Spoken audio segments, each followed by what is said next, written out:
Hello students, welcome to the lecture of national income. In this lecture, we are going to discuss what is exactly the national income. National income is a combination of two words, national and income, which simply means total income of a nation. Or in other words, national income means total value of goods and services produced annually in a country. It includes the payments made to all resources in form of wages, interest, rent, and profit. National income is an uncertain term which is used interchangeably with national dividend, national output, and national expenditure.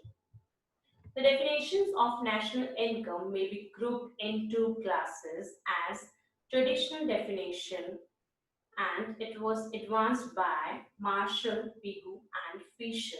Another one is the modern definition proposed by Simon Kuznets. Let's start with the traditional definition, Marshallian definition.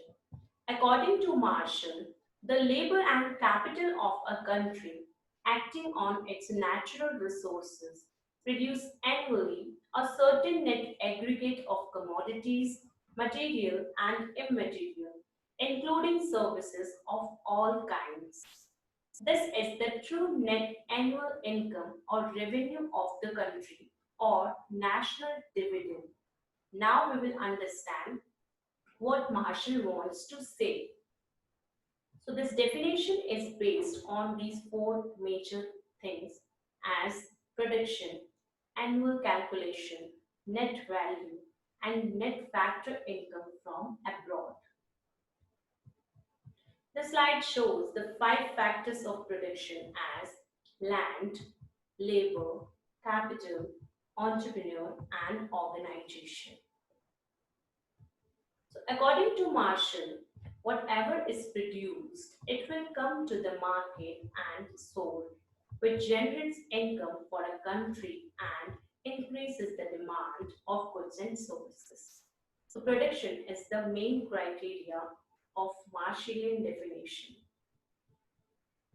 National income is calculated for the period of 12 months and on the net value basis. That means the depreciation will be deducted from the gross value. Next is net factor income from abroad, known as NFIA. NFIA is the study of two types of factor income from abroad and factor income to abroad. But the question is, what is a factor income? An income which is derived from any factor of production will be known as the factor income. Like in a previous slide, we saw the five factors of production. So if any factor is getting any return, it will be known as the factor income. So NFIA is the difference of factor income from abroad and factor income to abroad. So factor income from abroad means the income earned by normal resident of a country from the rest of the world.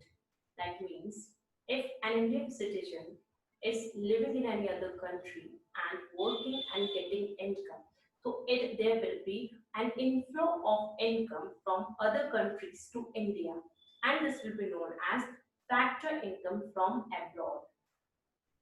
Factor income to abroad means income earned by normal residents of other countries in a domestic territory of a country.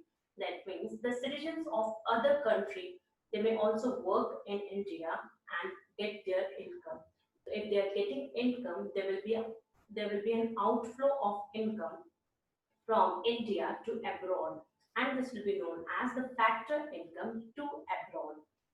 So if we have to calculate the NFIA, we have to deduct the factor income to abroad out of the factor income from abroad. So according to Marshall, we have to calculate the net national income, and It is calculated with the help of this equation as like total value of produced goods and services in a year.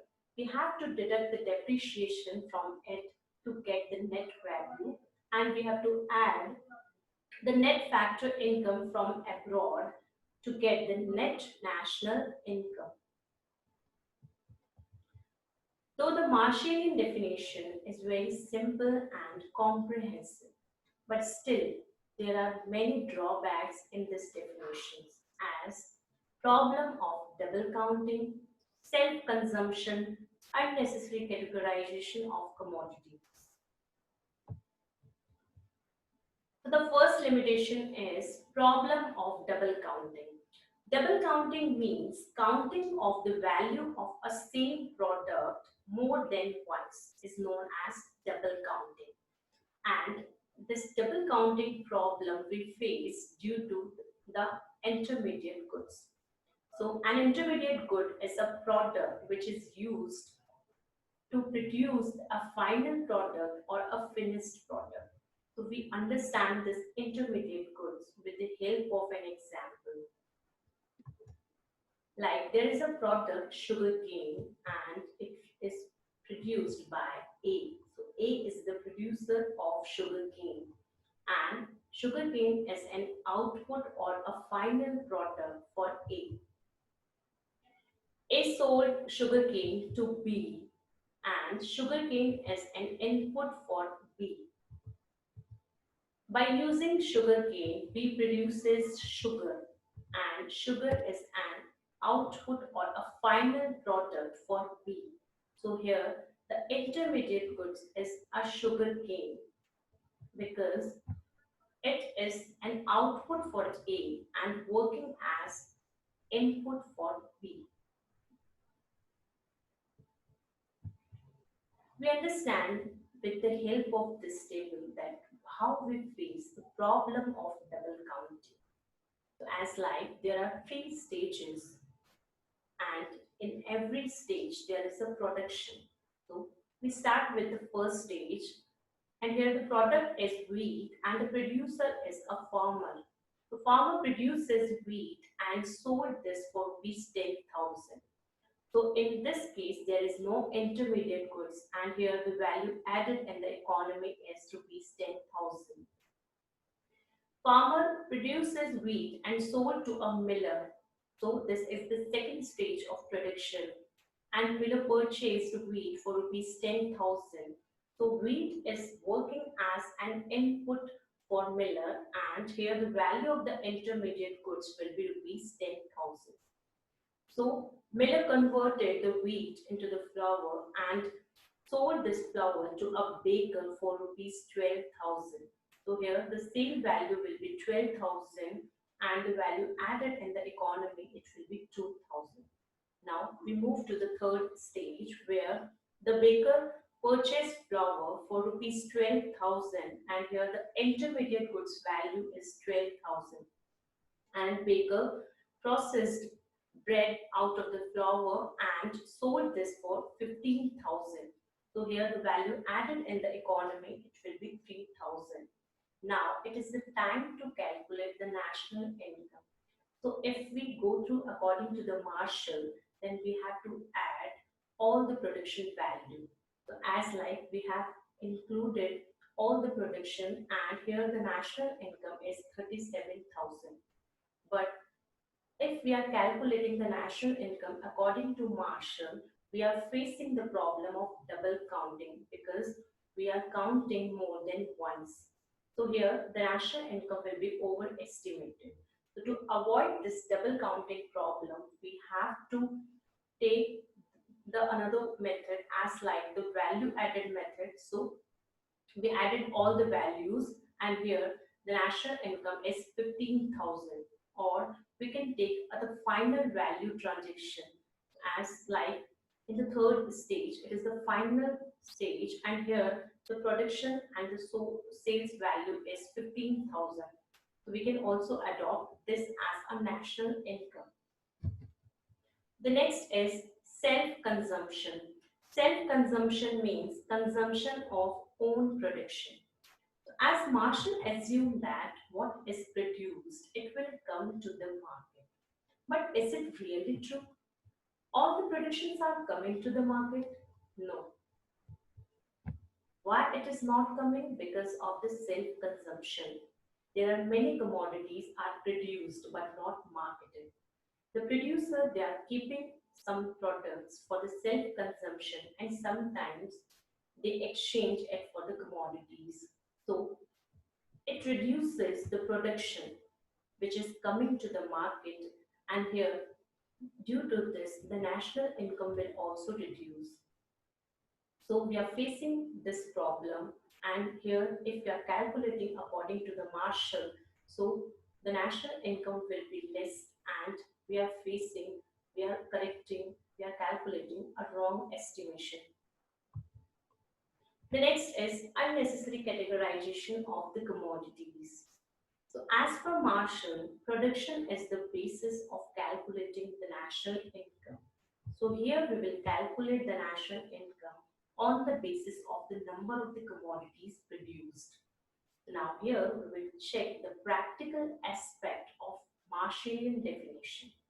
So like for an example, if we are producing four types of commodities as C1, C2, C3 and C4, and under each commodity there are two varieties as like under the C1, A and B, under the C2, D and E, under the C3, K and J, under the C4, S and P. So as like we are producing different varieties under the different commodities, and each variety is producing the different units as like under the C1 commodity, the A variety is producing 100 units and 50 units are produced under the B variety.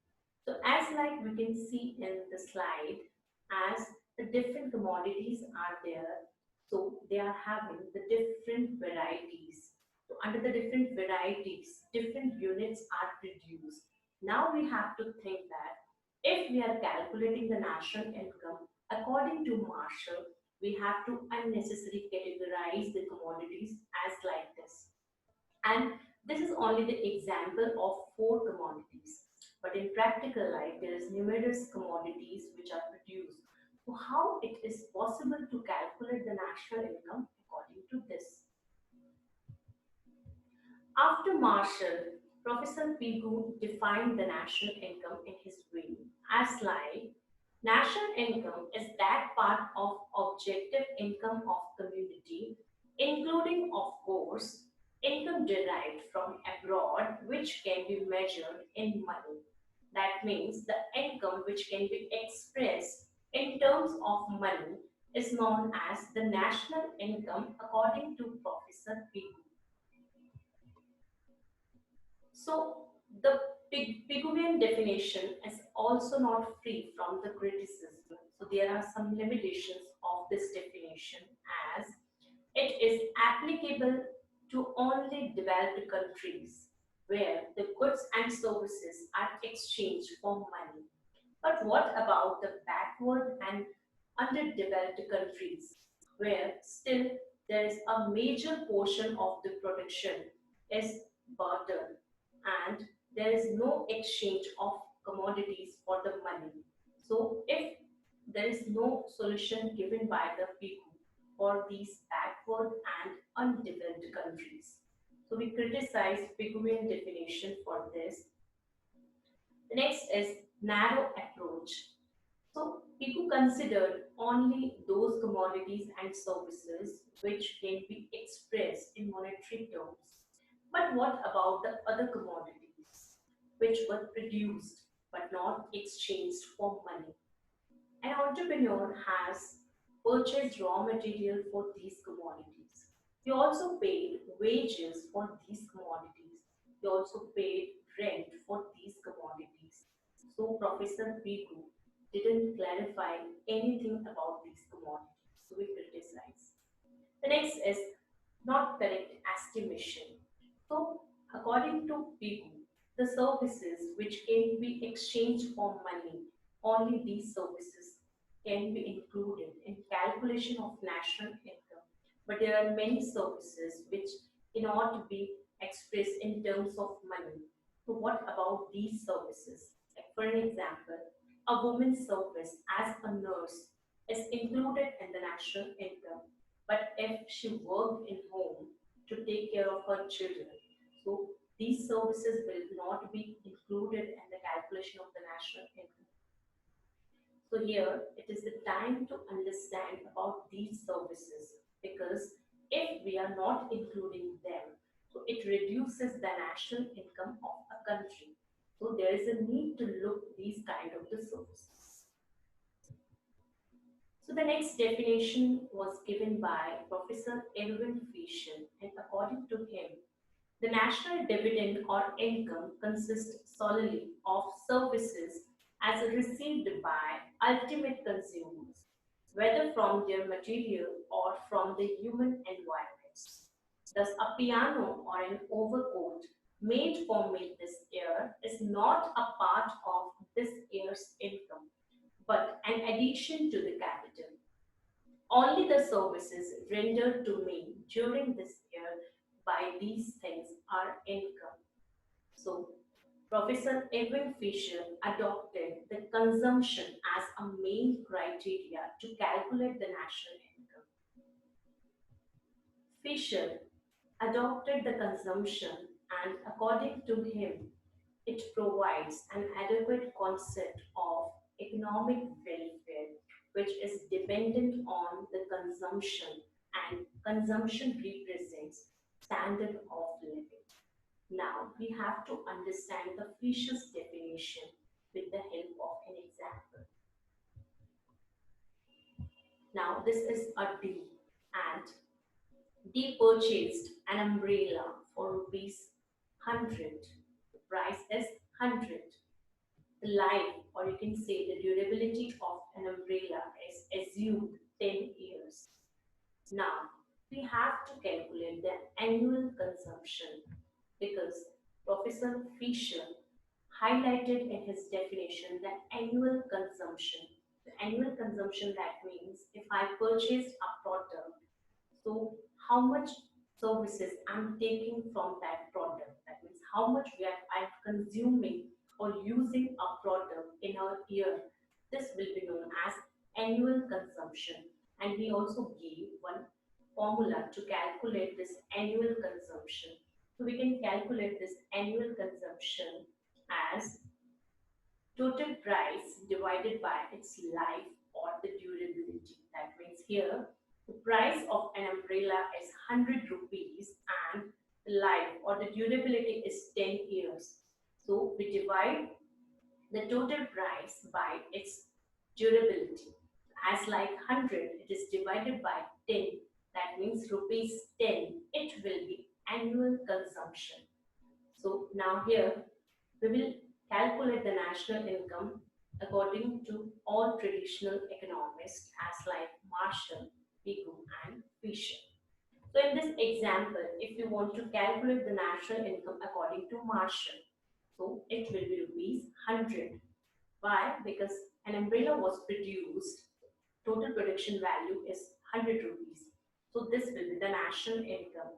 According to Pigou, if anything is exchanged for money, so here an umbrella was purchased and there is an exchange for money, and this will be rupees 100 national income as per Pigou. But what about the Fisher? Fisher is talking about annual consumption. It is not calculating the total value for the national income. That means an umbrella was produced and sold in a year. So he is not including all 100 rupees in a particular year. He includes rupees 10 as the national income. So according to Fisher, 10 rupees will be the national income for that year, because it is the annual consumption. Now, it's time to see the drawback in Fisher's definition, as it is also not free from the criticism. So there are some limitations of Fisher's definition, as this is impractical. So if we see the Fisher's definition according to the practical point of view, it is less useful. As you saw in previous slide that how we were calculating the national income according to Fisher.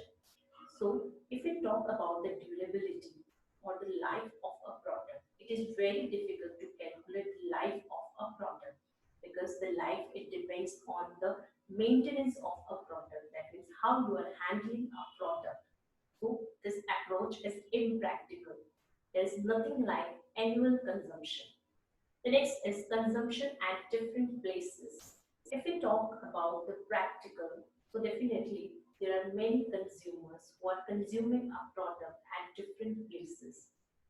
So if a product is used in a country for the 3 months and for the rest of the months it is used in any other country, so how the annual consumption will be calculated? So it is a very difficult task. The next is change in ownership. So if there is a case of changes in the ownership, that means when we purchase a product, we use for some time period, then after using, sometimes we resell the product.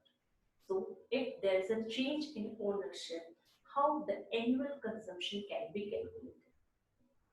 And there is also think about the life and durability in case of change in ownership. Last but not the least, the modern definition, and it was proposed by Simon Kuznets, and he defined the national income as the net output of commodities and services flowing during the year from the country's productive system in the hands of ultimate consumers. That means this modern definition as a combination of all three definitions, like production part is taken, then it is also sold. So where it is exchanged for money, it is also taken. Then the next it is going to the hands of the ultimate consumer. That means they are using the product. So this is the modern definition of the national income. Thank you everyone.